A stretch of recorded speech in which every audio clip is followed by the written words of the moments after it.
instances where drugs that were seized were kept at the Port Shepstone offices? Commissioner, as I testified,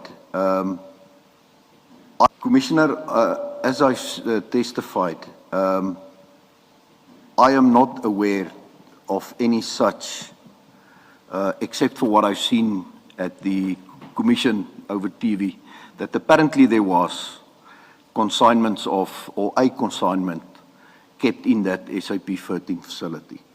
But from my own knowledge, I cannot confirm that. Thank you. I think, General, when we asked General Senona why he considered this facility safe, he gave that evidence and said because in the past they had stored drugs at the facility. Although I think there were 2 incidents in 2018 where there was theft or some other thing. But he said because in the 3 years prior there had been no incident, he was satisfied that, you know, the facility was safe to store these drugs. Commissioners, I will still get to that point, but I do not agree with General Senona. All right.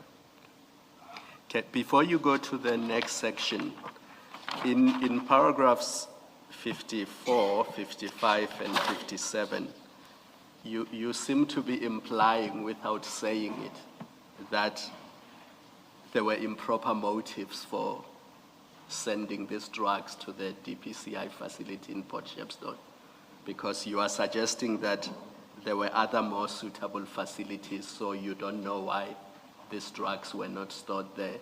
But then you leave it like that. It's almost as if you are implying that there was an improper motive for sending them to this facility. Commissioners, that is why I've said at the inception of this portion of my evidence that I have my own strong views about what transpired here, but it needs to be deduced to facts and evidence before I can reach conclusions. And that is why I keep it to the facts, because the other options was available.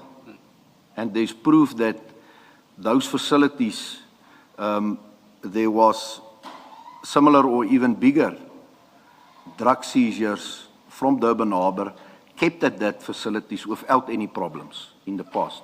So can we leave it at you have a suspicion, but because you don't have the facts, you want to leave it at that? I would prefer that, Commissioners. Thank you.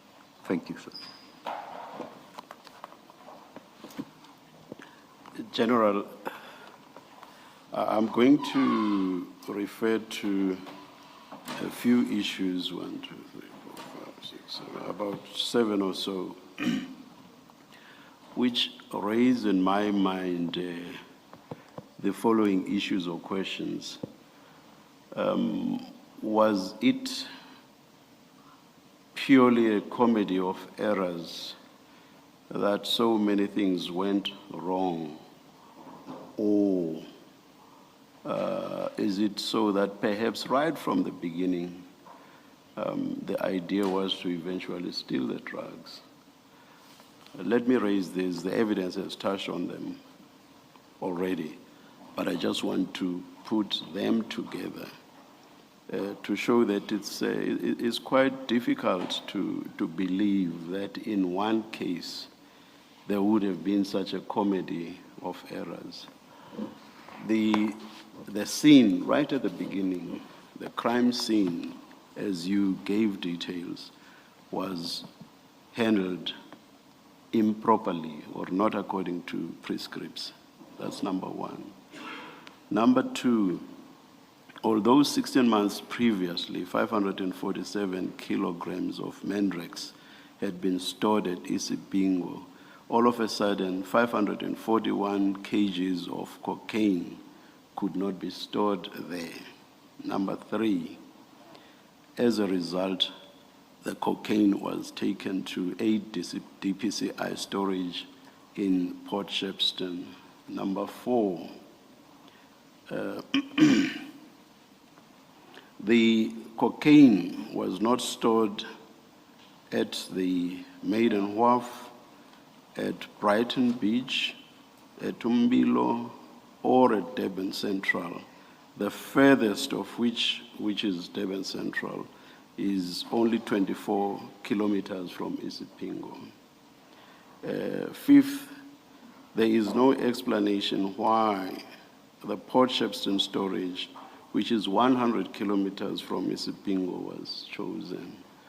And sixth, on your evidence, General Senona did not follow the prescripts with regard to the handling of keys. Remember what you said about the custodian. So it's in that context that I say General Senona did not follow the prescripts with regard to the handling of keys. That's a long line of steps right from the crime scene, the very first involvement of the police. They handled the scene wrongly. And from that point on, all the way to the storage in Port Shepstone, everything is going wrong. And the culmination is the theft of the cocaine. Could this have merely been a comedy of errors, or was there something more? Please express a view if you can or you are willing to